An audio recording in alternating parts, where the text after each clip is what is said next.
Hello everyone and welcome back. Episode 5. I'm your host Shorty. Today is a little bit about running the business of being a pilot car owner or operator.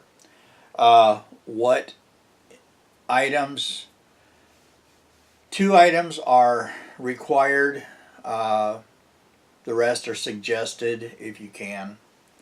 And to get started, first of all, you're going to need invoices. I buy these at most any truck stop. They're a standard invoice. You just fill out what you're going to be doing, who it's for, where you're going, the size, your mileage, everything is wrote up down here if you want. On some companies they request a little more, so I make up my own on an Excel file, which if you like, I can post this on the website and you can download it and just put your name and everything on it. I'll remove the prices that I charge on here. That way you can put in your own. But I've got mine all marked out so it shows total mileage, total day and hour, mileage start, mileage stop, total mileages, how much per mile. If it's a mini, and then your totals go over here, you subtotal at the bottom. Taxes that you add if depending on the state you're in. But invoices, those are fairly easy.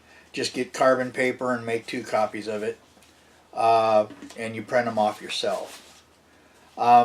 Next, like I said, it's really easy to fill these out. You just fill in the blanks basically of what the driver needs.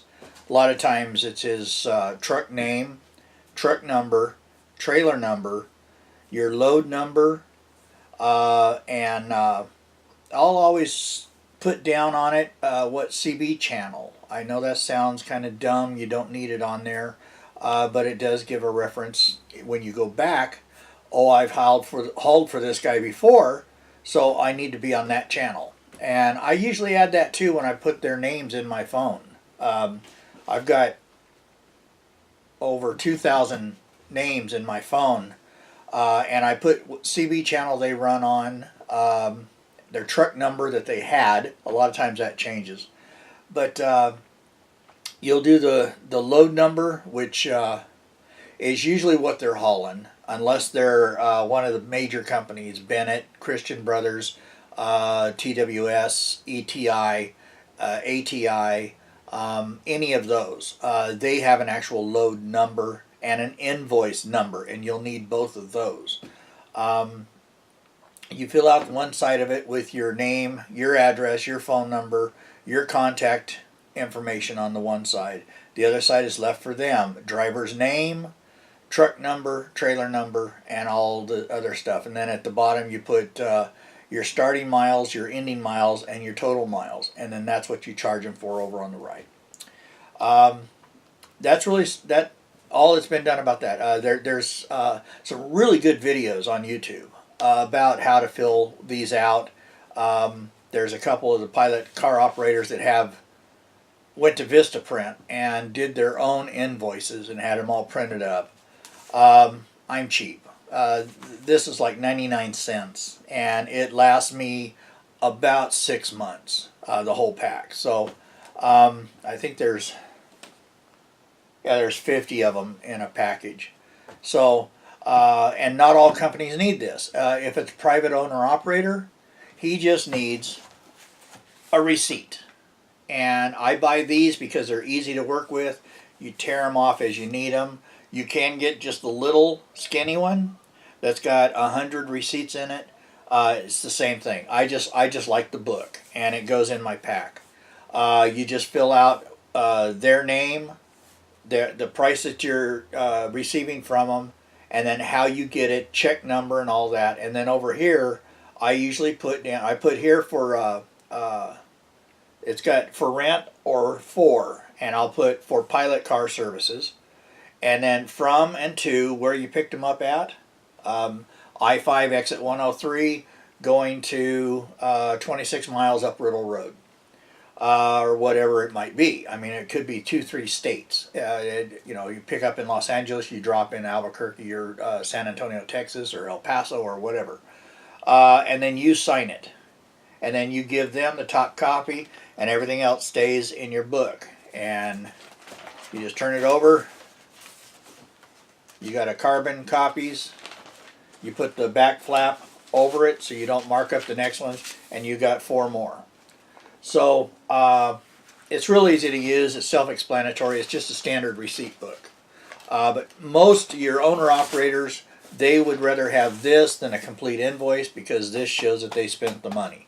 And it's got your signature on it. And some guys I know, they put your EIN number on it, your employer's identification number, which is issued to you from the feds. That's so you file your taxes under that number. It saves you a lot because you're dealing with a business then. If you use your Social Security number, it's added to your household income. And you try to keep them separate. In fact, I suggest after you've been in this for 6 months to a year and you see that you want to stay doing it, I would file for a LLC at least. That separates home from business. That way if something goes wrong, heaven forbid you happen to screw up on the road and you're sued.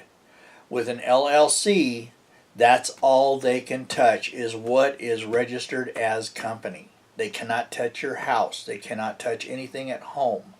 I know a lot of guys run on their Social Security number as a sole proprietor business. To me, that is so dangerous. It's so cheap to get an LLC now. It's one run and you've got it paid for.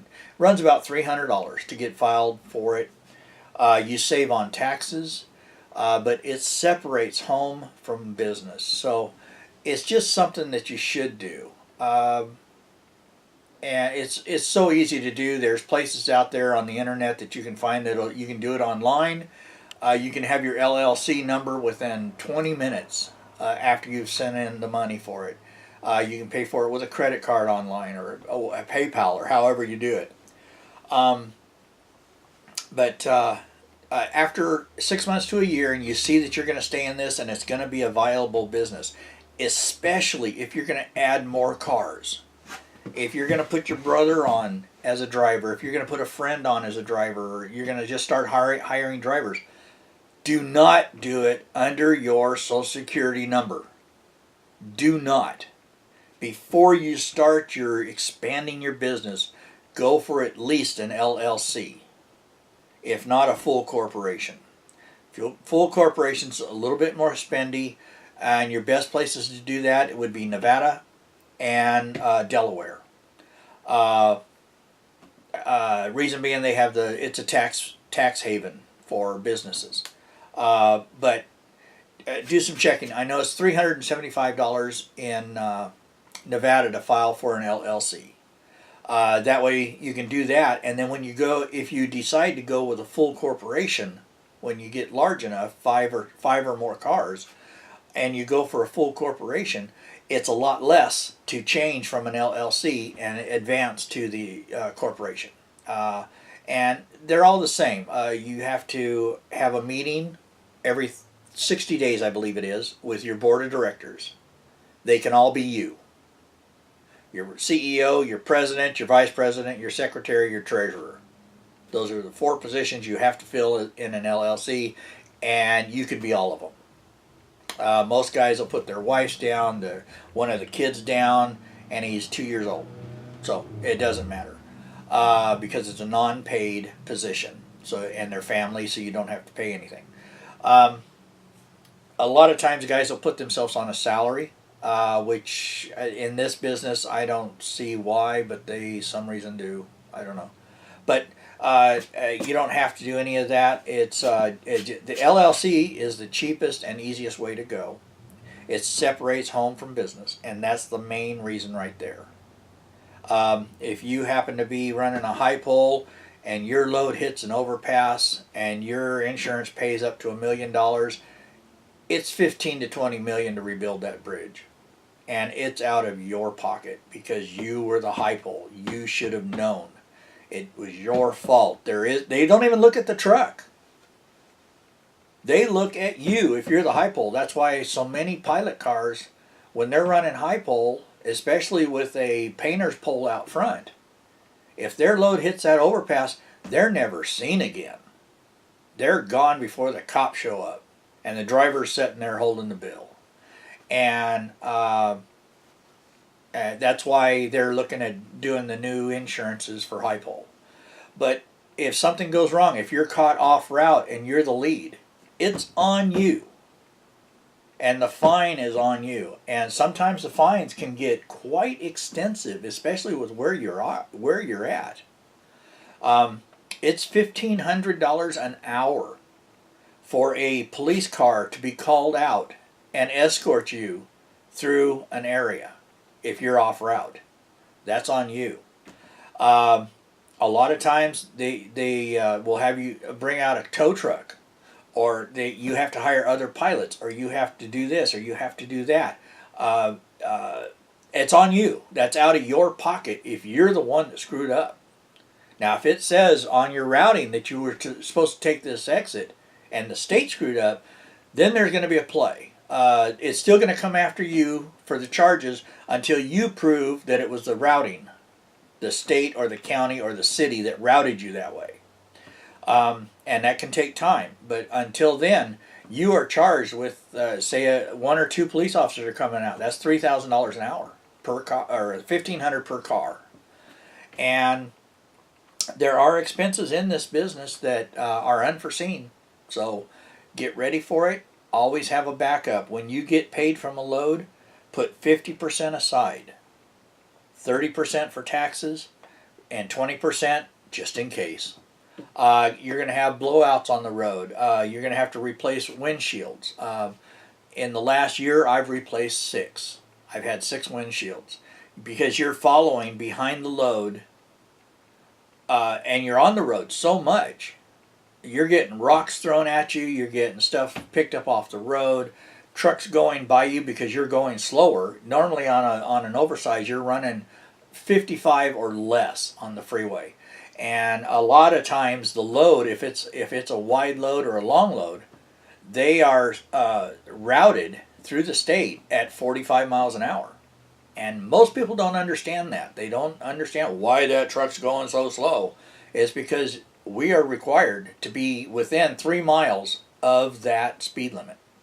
So you get stuff thrown at you all the time. My glass guy here, just north of me here, about